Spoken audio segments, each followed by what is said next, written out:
the Attorney General. And in the first 100 days, I would make a justice declaration that this country is a country under the rule of law, and that people who are accused of anything are going to get due process, probable cause. They're not going to be arrested without charges, imprisoned without lawyers, as we've seen in recent years for thousands of people in this country. 99% of them were innocent from the get-go. And I think it's important to do that. It's important to reassert constitutional processes in this country from the lawlessness and the outlawry of previous administration. Second, what I would do is announce that every year the Justice Department is going to put a State of the Justice report out. What is the state of the justice in America? What are the criteria to determine whether we got more justice or less justice? Where, when, how? So that people start thinking about progress in the form of justice, not just corporate profits or GDP increase. Third, I would start enforcing all the laws that the Justice Department is supposed to enforce that they hardly ever enforce. The antitrust laws, for example, have very weakly enforced.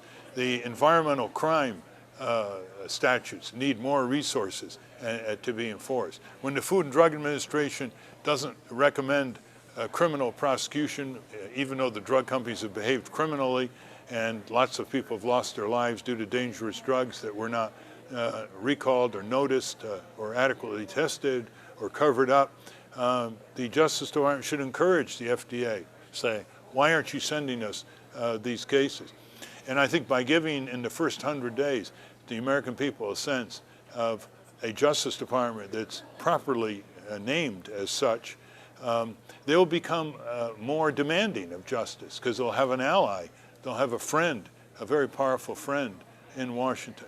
And that's part of the 100 days, is to get people to raise their expectations and not to take it anymore when they are harmed or dismissed or excluded or repressed. The Justice Department has a lot of work to do to recover its reputation. It is becoming increasingly known as the Injustice Department. And the first 100 days is the period to set the pathway, set the vision, and set the course of law as if people mattered first, not corporations. Well, what you're doing in Atlanta is very important because you're further defining the progressive agenda for our country and the way our country relates to the world.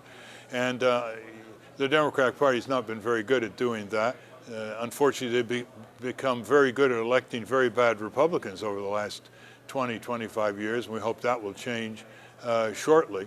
But what you're also doing is raising people's legitimate expectations. Everything starts with higher expectations. If we don't expect anything of our politicians because we think they're all crooked or have sold out, guess what? They're going to deliver exactly that level of expectation. So good luck.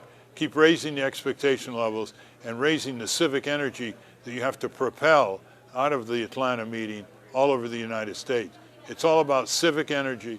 It's all about people believing in themselves that they do count and they do matter, and they can fight City Hall and Exxon.